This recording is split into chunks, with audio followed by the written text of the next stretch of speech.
This is Rock and Roll English. Real people, real English. Here's your host, Martin Johnston. Hello everyone and welcome to another episode of Rock and Roll English. Episode number 148, baby. Oh yeah. You may have noticed I am speaking a bit strange. That is because I am recording this part of the podcast in a very strange place because of a stupid problem I have at home. I have no electricity, just in case you're wondering. Yep, that's right, 2019, and I have no electricity. But don't worry, because the conversation was recorded in the normal Rock and Roll English studio when I did have electricity. In today's episode, I speak to Dan the Man about working from home. All of the vocabulary is on the website rockandrollenglish.com. And remember, if you want a podcast every day with a transcript, rockandrollenglish.com/family. That's enough from me. I will speak to you again at the end. Happy listening. Dan the Man, how are you today? I'm good. How are you? Always fantastic, Dan. Always fantastic. Well, actually, I say that I'm still feeling quite tender, let's say, after the stag do. So feeling tender, not feeling so great. Are you going to tell us anything about that? Oh, that is for the family podcast, Dan. I cannot have that in public. Exactly. That is the perfect word I was looking for. It cannot be in the public domain. Some rock and roll vocabulary there, in the public domain. In public knowledge, let's say. Anyway, Dan, how do we usually start the show? With a review.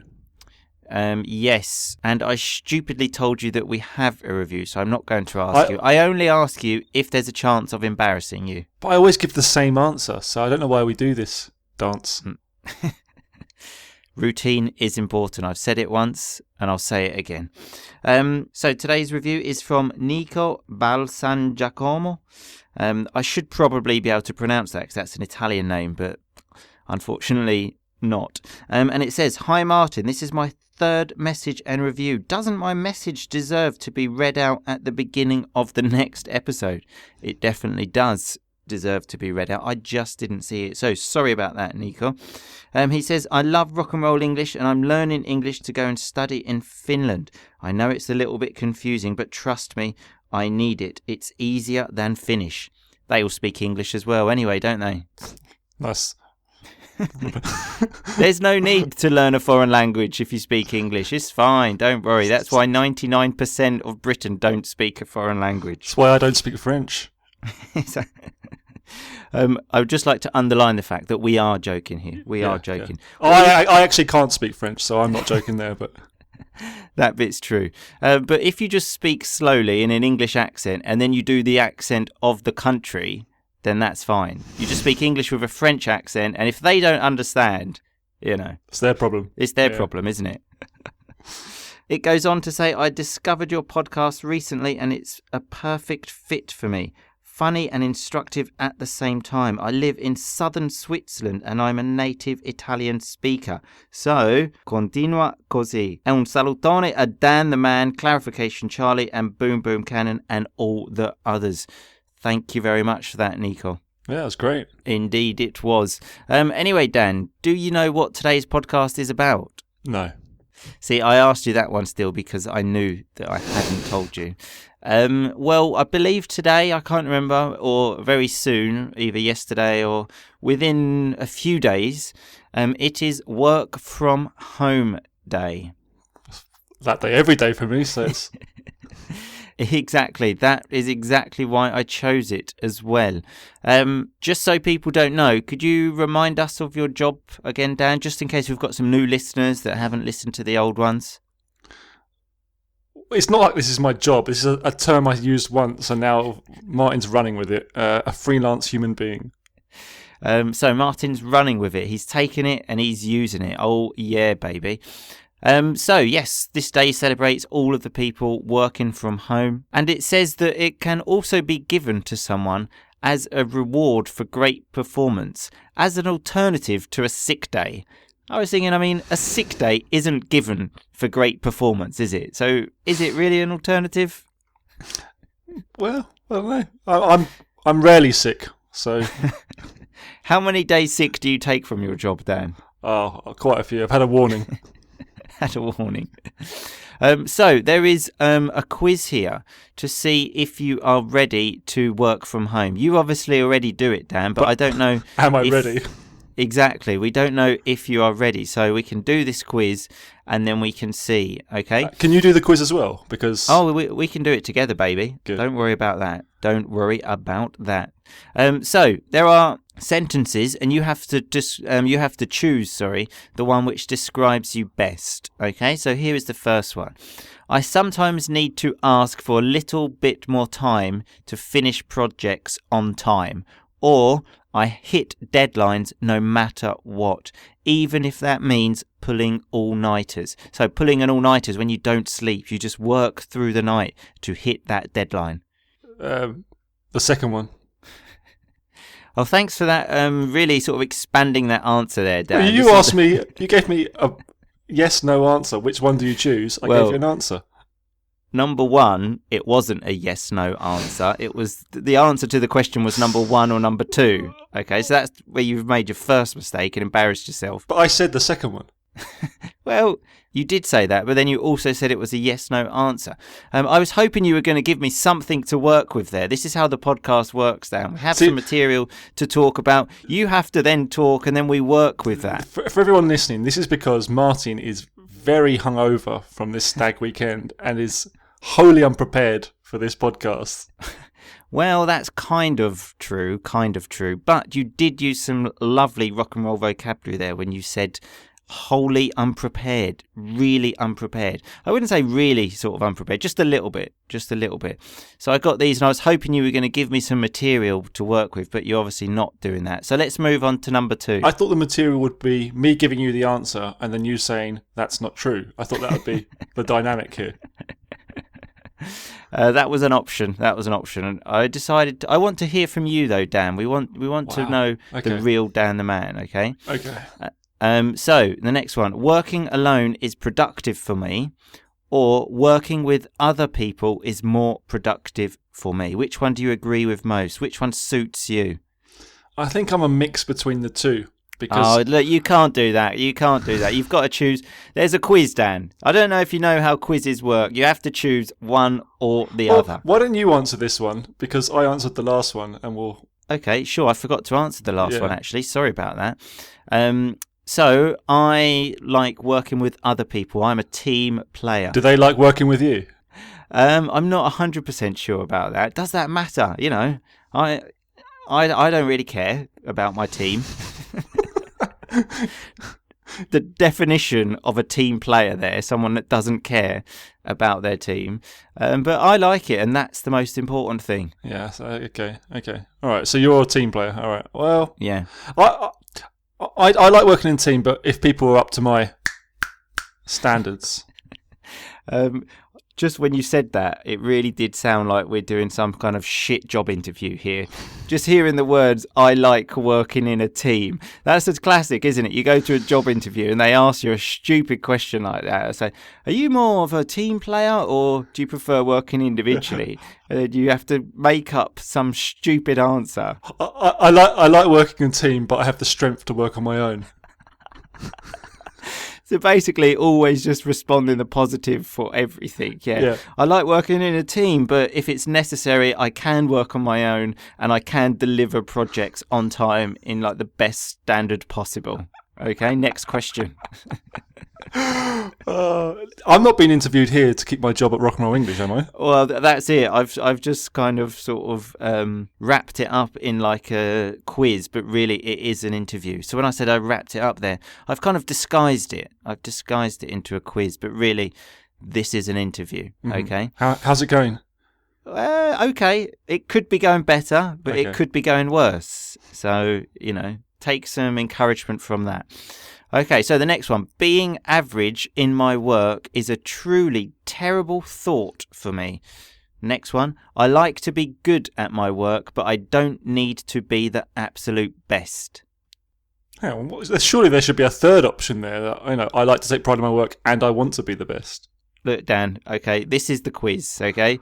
You have to play this. You have to play my game. It's not my game. I didn't write the quiz. I found it on a shit website, like usual. Listen, everyone knows this is shit because everyone knows I'm going to pick the better of the two answers. No one. It's basically saying, are you lazy or are you dedicated? No one's going to pick lazy. Yeah, that's a good point, actually. Yeah, no one's just going to say, yeah, you know, I like just to be like run of the mill. So run of the mill, just average, just mediocre. And if you do, you don't deserve that job. So, but to be the absolute best, I mean, whew, wow. Yeah. Wow, that is a statement, isn't it? You can't really say that as well. Even in a job interview, you can't say, I'm the absolute best. I mean, that's going a little bit too far, isn't it? Yeah, because they'll think you want their job. So you've got to appear ambitious, but not threatening. Exactly. I remember once I went to a job interview, actually, and there was some pre-reading material that you had to read, obviously, for the interview.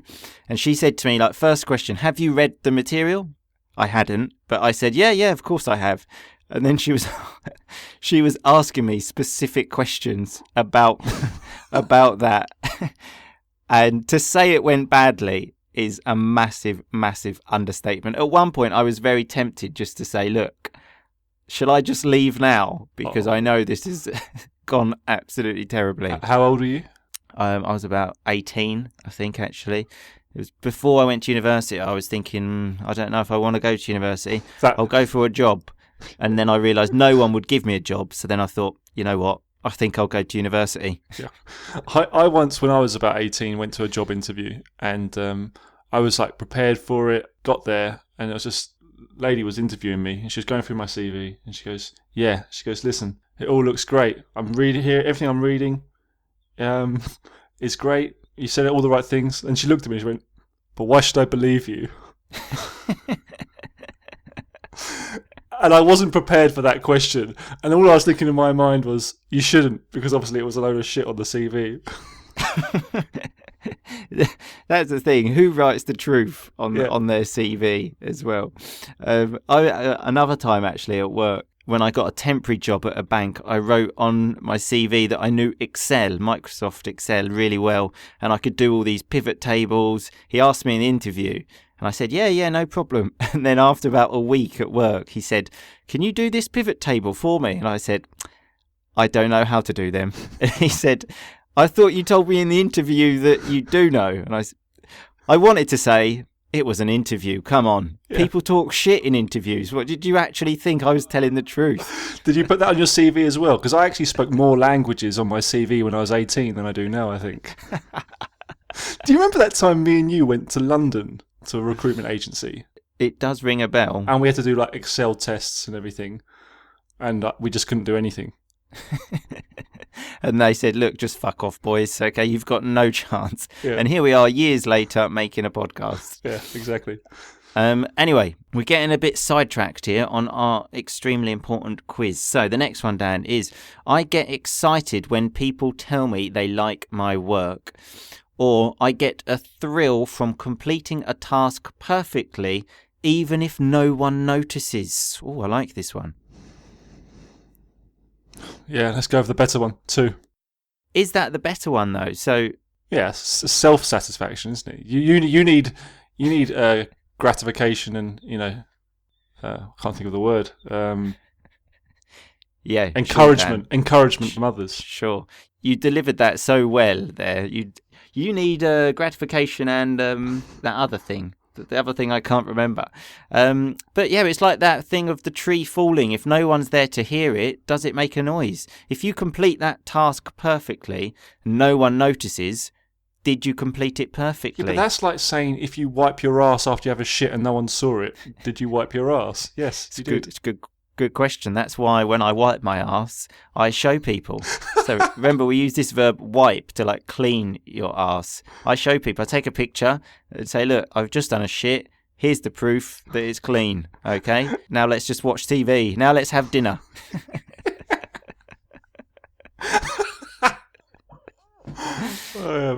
Okay, this one is about negative feedback. Okay, a bit of criticism. In every job you will hear things that you don't like to hear sometimes, And the first one says, I like to hear it with some positive feedback or compliments. I remember Boom Boom Cannon describing this. Sandwich or something, wasn't it? Yeah, as like a negative feedback sandwich or something like that. He read that in a book, didn't he?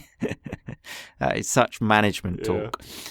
Or the next one is, I want the candid facts about what was wrong. So candid, like truthful, no beating around the bush. So there's some rock and roll vocabulary as well. No beating around the bush, no like trying to say it in a nice way, just direct, like you were shit. I think I prefer the second one only because I like the first one as well, but the problem is it makes me sick to my stomach when I think someone's saying something nice about me and they don't mean it. I don't like it. That is a good point. That is a good point. See, I'm much more of a shallow person than you. So a shallow person is someone that's not very deep, let's say. And I will take the positive feedback even if they don't mean it. I think I'll take that, okay? I need that. I need someone to tell me I'm fantastic, Dan. Mm-hmm.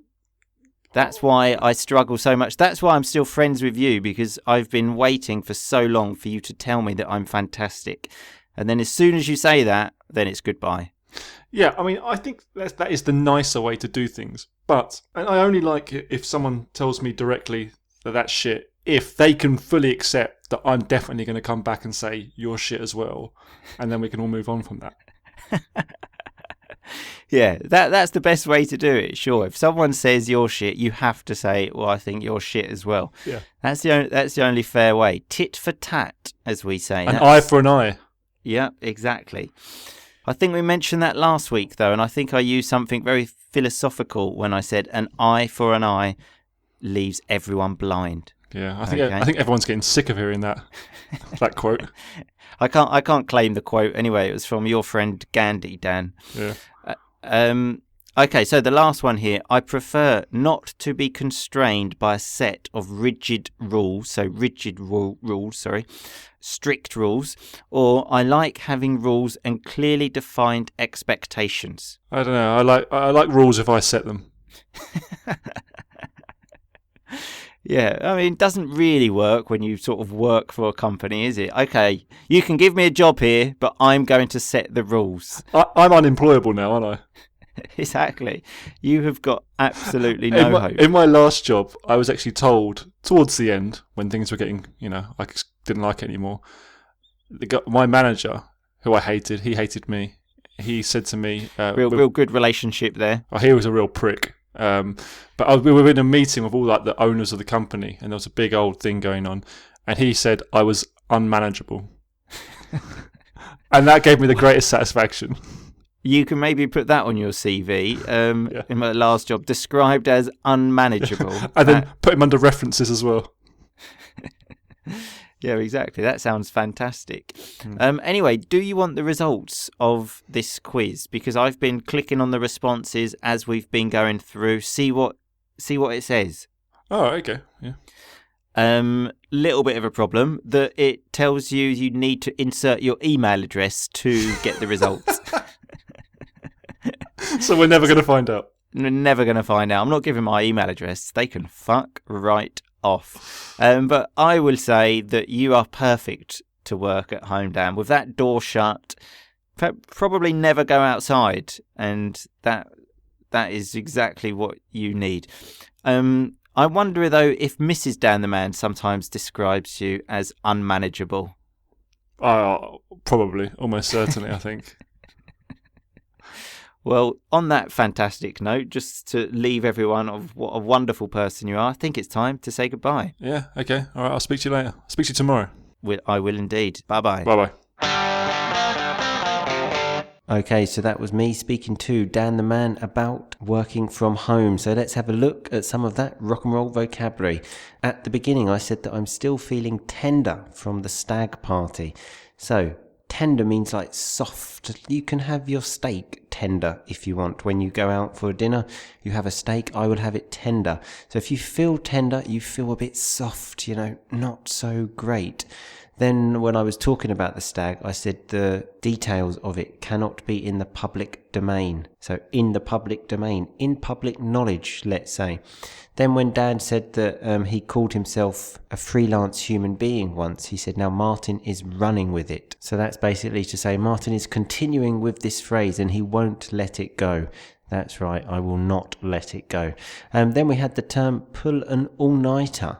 So when you pull an all-nighter, that's when you don't sleep because you are either studying or working on something and you have to finish it in that night. Then Dan said that I was wholly unprepared for the podcast. So completely unprepared. Then when we were talking about it being a job interview, I said, yeah, it is a job interview, but I've wrapped it up as a quiz. So to wrap something up, you often wrap up a present. You buy someone an iPad, for example, but then you put it in a box and then you put some coloured paper on it. That is wrapping it up, disguising it. So that's what I was doing. Then when we were talking again about job interviews, I said no one would ever say I like to be run of the mill. So run of the mill just means average, nothing great, nothing terrible, just run of the mill. Then we were talking about me wiping my arse. So notice we use the verb wipe your arse for clean your arse. And we had the word candid when we said we want the candid facts. So the real facts, the real truth. And we said no beating around the bush. So when you beat around the bush, it's when you say something to someone. Let's say I want to tell someone that he or she is a bit fat. And I say, well, you know, you're a little bit, I don't know how to put it, like a little bit. The other person might just say, look, stop beating around the bush and tell me. And then I respond, okay, you're a bit fat. Then Dan the man said that if someone tells him that he is shit, he will tell them that they are shit. So that is tit for tat. So something you do, I do, tit for tat. Then we were talking about being constrained by rigid rules, strict rules. Anyway, remember all of this rock and roll vocabulary is on the website, rockandrollenglish.com. Go there, episode 148, and you will find it. I will speak to you all again next week, people. Hopefully I will have electricity by then, but in the meantime, just keep on rocking, baby. Thanks so much for listening to Rock and Roll English. For more great content and to stay up to date, visit rockandrollenglish.com and facebook.com/rockandrollenglish. We'll catch you next time.